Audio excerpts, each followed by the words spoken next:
So, I think everything is cute right now, huh? What do you think about it? It should be like that. Now, hammaga assalomu alaykum. Mening ismim Hosilbek Valijonov va bugun men sizlarga bugungi kunda insonlar nimaga o'zlarini depressiyada va yolg'iz his qilishayotgani haqida aytmoqchiman. Buning sabablari va bunga o'zimning fikrim qanaqa va bunga yechimini aytmoqchiman deylik. Xo'p, sir emaski, oramizda ko'pchiligimiz depressiyada bo'lamiz. Qanaqadir siqilish o'zimni olib keladigan bo'lsak, men o'qishdagi muvaffaqiyatsizliklarim sababli jahlim chiqadi va depressiyada bo'laman va bu albatta mening sog'lig'imga zarar. Xo'p, buning sababi nima?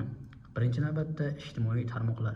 Ko'plab Amerikani podkastlarini eshitadigan bo'lsangiz, inglizcha albatta, ular aytadi, ijtimoiy tarmoqlarda insonlar o'zlarining baxtli holatlarini qo'yishadi. Masalan, post qo'yishadi, mana biz yangi mashina oldik, lekin hech qachon mana mashinamni urib oldim, rasvosini qildim, rasvo chiqardim, o'zim yomon qildim deb aytmaydi. Aytishadi blogerlar yoki kimdirlar. Kamdan kam holatlarda bo'lishi mumkin bunaqa holat, degan ko'pchilik holatda insonlar qayerdadir o'tirganini, qayergadir sayohatga borganligini, lekin qayergadir nimadir sotib olganini aytishadi. Ya'ni qimmatbaho kamyob narsalar deylik. Masalan, misol qilib aytadigan bo'lsak, kimdir iPhone sotib oladi va Instagramga post qo'yadi yoki istoriya qo'yadi, oynaga qarab rasmga tushib, men iPhone sotib oldim. Xo'sh, keyin uni bitta Android ishlatadigan odam ko'radi va iPhone sotib olibdi. Nimaga menda yo'q? O'ylaydi-da, baribir ichidan o'tadi. Bu qanaqadir depressiyaga sabab bo'lmasligi mumkin ko'pchilik insonda, lekin mana shunaqa tanishlarim bo'lgan, depressiyaga sabab bo'lgan. Xo'p, shunchaki insonlar ijtimoiy tarmoqlarda u iPhone'ni kreditga olganini aytishmaydi. Masalan, kreditga oldim, o'lib ketmaydimi, to'layman-da, zato iPhone'im bor, maqtanib yuraman, aytmayman hech kimga. 5 ming berib tur, yo'q. O'zing nima qilasan? Peshkom ketaman. 10 kilometr-ku, farqi yo'q. iPhone'ni qo'ldan chiqarib yuraveradi. Shunaqa. Va ko'pchilik holatda insonlar ijtimoiy tarmoqlardagi odamlar bilan o'zlarini solishtiradi. Nimaga? Men hozir 16 yoshdaman va 16 yoshda Nozima degan qiz IELTSdan 9 ballni qo'lga kiritdi. Va men o'yladim, nimaga menda yo'q? Omadim kelmayapti, yaxshi qila olmayapman, nimaga menda o'xshamayapti deb rostdan jahlim chiqdi, siqildim ozgina. Lekin bir narsani keyinchalik tushunib yetdimki, insonning qadr-qiymati uni necha IELTS ball olganida emas, uning fikrlashiga, uning dunyoqarashiga, uning insonlar bilan qiladigan muomalasida bo'ladi, to'g'rimi? Ko'pchilik insonlar mana shu narsani tushunmaydi va bilaman, o'zbek oilalarida mana shu Nozima qadamani 9 olganini ko'rgandan keyin 16 yosh, 17 yoshli bolalarning ota-onasi ularga qarab, o'g'lim, qizim, sen nima qilib yuribsan? Mana IELTSdan 9 olyapti odamlar deb ularni juda ko'p qo'yishadi, chunki bu vaziyat men o'zimda ham ko'p bo'lgan, IELTS olganimgacha. Xo'p, mana shu narsa ijtimoiy tarmoqlar, ya'ni insonlar ijtimoiy tarmoqdan foydalanadi va o'zlari bilan ijtimoiy tarmoqdagi insonlarni solishtiradi. Azizim, siz bu siz, men bu men, bu inson u boshqa inson.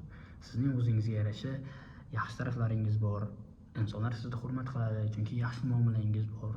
Chunki men ko'p tanishlarimni bilaman, IELTS bo'lmasa ham insonlar orasida o'zini hurmati bor. Nimaga? Chunki u insonlar bilan yaxshi muomalada bo'ladi va to'g'ri muomala qiladi. IELTS bilan tanishlarim bor, kibr.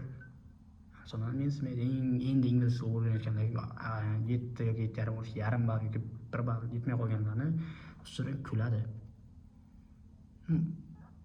Gap faqat IELTS emas, yoki bitta IELTS emas, men IELTS misol sifatida ko'rsatyapman va bu insonning o'sha ma'naviy ozuqasida insonning qadri ko'rinadi deb o'ylayman. Mana shu narsani siz ham tushunishingiz kerak, ya'ni comparison, taqqoslash bu umuman keraksiz narsa. Hamma life is not without its problems degan narsa bor. Hayotda qiyinchiliklar bo'ladi hammada. Va siz o'sha IELTSga yoki qanaqadir oldingizga qo'ygan maqsadingizni bir marta yiqildingizmi, hayotingiz to'xtab qolmaydi. Sizda hayotingiz bu narsaga bog'liq ham emas. Bu qanaqadir bir parcha o'sha uzun yo'lda ozgincha qismi. Va siz hech narsani o'zgartira olmaysiz. Ya'ni jahli chiqqani bo'laman, kimlarga jahl qilganingiz bilan yoki depressiyada siqilib o'tirganingiz bilan hech narsa o'zgarmaydi. Shu hayot. Faqat sog'lig'ingizga zarari yetadi. Agar xohlasangiz keyingi videolarda men mana shu narsani sog'liqqa qanaqa zararlari borligini ham tushuntirib beraman. Ikkinchisi bu atrofimizdagi odamlar. Amerikaning New Science jurnalidagi ma'lumotlarga asoslanadigan bo'lsak, atrofimizdagi negativ insonlar bizga beradigan zarari sigaret chekkanimizda oladigan zararimiz bilan bir xil ekan. Shunaqa. Atrofimizdagi negativ insonlarni yo'q qilishimiz kerak va atrofimizda pozitiv insonlar bo'lishi mumkin, lekin ularning dunyoqarashi, ularni bilan gaplashadigan mavzular bir-biriga to'g'ri kelmasligi mumkin. Ya'ni 7 ta do'stsizlar va siz ko'proq kitob o'qidingiz yoki qandaydir dunyoqarashingiz o'zgardi. Endilikda ular qandaydir mavzuda suhbatlashadi, u sizga qiziq emas va o'zingiz qanaqa his qilasiz? Ajralib qolyapman degandek his qilasiz.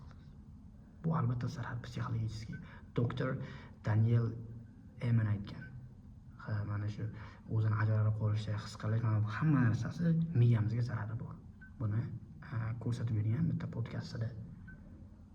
Shunchaki uzoqlashishingiz kerak va o'zingiz fikrlash doirasi sizniki bilan bir xil, siz bilan bitta narsa bo'yicha jonkuyda mana shu siz maqsadingiz nima bo'lsa, ularning ham maqsadi shunaqa bo'lgan, boshqa do'stlarni orttirishingiz kerak degan fikrdaman men. Shunaqa. Ular bilan qachongacha fikrlashingiz to'g'ri kelmasdan yurasiz. Ya'ni balkim sizda o'sish bo'lgandir, ular joyida turgandir. Siz ularga moslashaman, ulardan do'stlarim ajralib qolmay deb shaxsiyatingizni, mana fikrlash doirangizni ularnikiga tenglashtirishni boshlaysiz. Yo'q, siz o'sishingiz kerak. Mana shu. Va mana shu ikkitagina sabab hozirgi kunda ayniqsa yoshlar o'rtasida depressiyaga ta'sir qilyapti. Mana jo'ralarim yuribdi kechqurun soat 12-1gacha dars qilmasdan. Dars qilmasdan yuribdi. Nega men dars qilishim kerak? Chunki siz o'qishingiz kerak, birodar. Ilm sizni botqoqlikdan olib chiqadi. Shunaqa. Atrofingizga qarang. O'qiydigan o'sha fikrlash sizniki bilan mos bo'ladigan odamlarni toping. Ular bilan ko'proq vaqt o'tkazing. O'shanda hayotingizdan nolimaysiz. Chunki atrofingizdagi ham o'sha yaqin odamlaringiz sizga o'xshaydi. Va sigaret beradigan zararni atrofingizdagi odamlardan o'zingizga qabul qilib olmaysiz.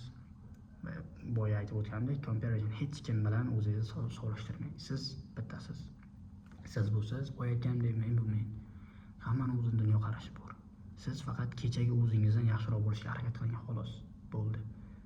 Life is not without its problems. Hayotda hammada muammo bor, lekin hamma uni ijtimoiy tarmoqlarga joylamaydi. Ijtimoiy tarmoqlardan uzoqlashib, insonlar bilan ko'proq suhbat qilishni ma'qul ko'raman men va buni sizlarga tavsiya qilaman. Shunaqa umid qilamanki, yuqorida aytib o'tgan gaplarim, ma'lumotlarim, fikrlarim sizga foydali bo'ldi. Boya aytganimdek, agar yoqsa keyingi videoda o'sha mana shu comparison va breakdown, ya'ni kayfiyatingizni boshqa tushirishi, ya'ni ikkinchi sabab boya aytganimdek o'sha sog'lig'ingizga qanaqa ta'sir qilishini tushuntirib beraman. Bye.